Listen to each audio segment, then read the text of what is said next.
I will tell you that, Arkansas is one of those teams. They beat us already. They play extremely hard. Got good players. They shoot the ball. In South Carolina, Frank and I have talked. He's getting those guys to compete and do things that is beyond the group, which is what coaching's about. So 2 hard games for us. Okay, our first question is from Nate Allen of the Nate Allen Sports Service in Arkansas.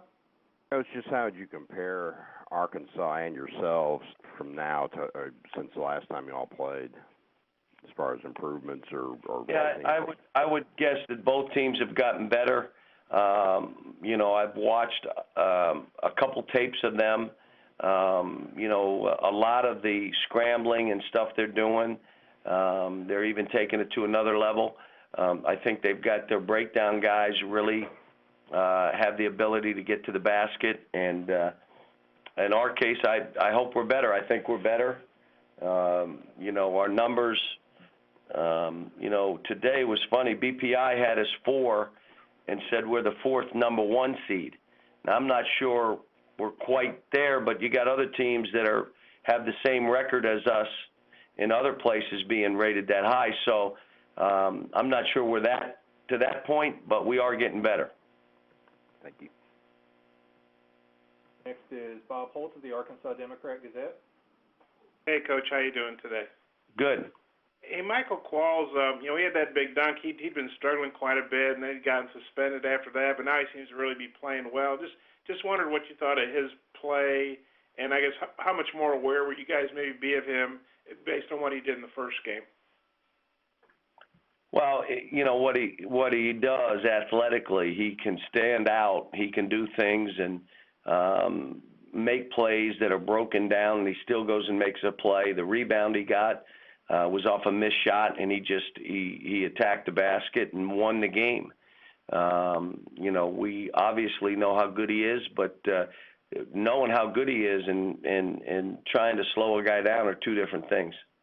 His jump shooting, he was going through a terrible stretch. He was, 2 out of 20 or something on threes in the league, and he's really picked that up. Is that impressive that a guy can kind of expand his game like that and not just being around the rim player?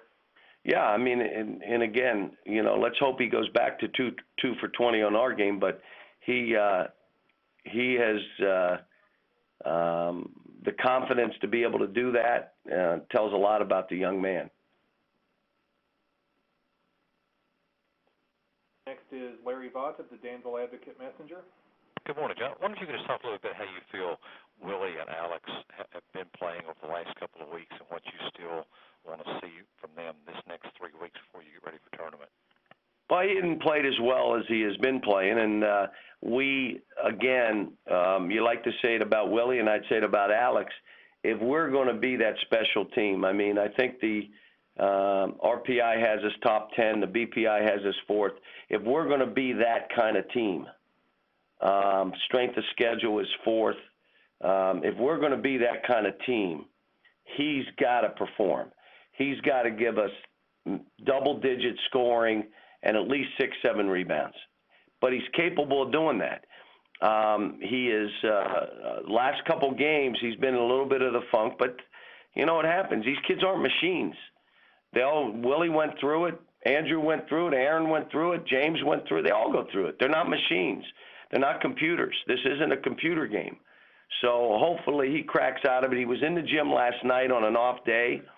Today is a lift and a film day with some individuals, and he'll be in there again on his own with the coaches.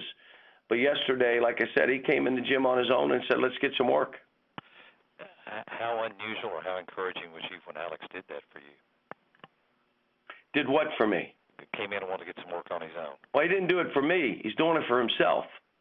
And it's good when I walk in my office on a Sunday and I'm driving to the office and the lights are on in the building and I look out my window and he's out there in a full-blown sweat. Dominic, I was there earlier in the day after church. I came in and Dominic was in. I came back later and Alex is in here. So it's great to see, and they're in there by themselves. Again, this cannot be coach-driven if we're going to be special. Cannot be. It's got to be player-driven. And it means you got to be responsible for you, and you got to be into your team and add energy, add to your team, add to your teammates. I liked what Andrew did last game. Couldn't make a shot. Could not make a shot. Made 2 big free throws, made a driving layup, but he got 6 rebounds, 4 assists, and 2 blocks. What do you do when you can't make a shot? That's when you start talking about team play. That's when you start talking about player-driven. But we're still not quite there. Thanks. Next up is Chip Howard of KZNE Radio in College Station. Coach, you've seen LSU now a couple of times. What are the biggest challenges they present with their offense and their skill? Well, you, first of all, have a very, very talented team. And as a coach, you got to make a choice. What are we going to do with Johnny O'Brien? Well, we decided down there, let's see how he is one-on-one, and he showed us. He got like 40 and 20 and fadeaway jumpers, step backs, dunks. I mean, it was really great coaching move and decision. Here, we said, I don't care who's near him, run at him and trap him, make him pass. The problem is you got Hickey who got 30, and you got Stringer who can get 30. You got Martin who can get 30, and their leading scorer was Jordan Mickey for the last 5 games. So you're talking about a team that can beat you different ways. And you got to make a choice on O'Brien first. What are you going to do? They're a team that made threes against us, and that's why we were 1 for 9 from the 3. We were lucky to get out alive.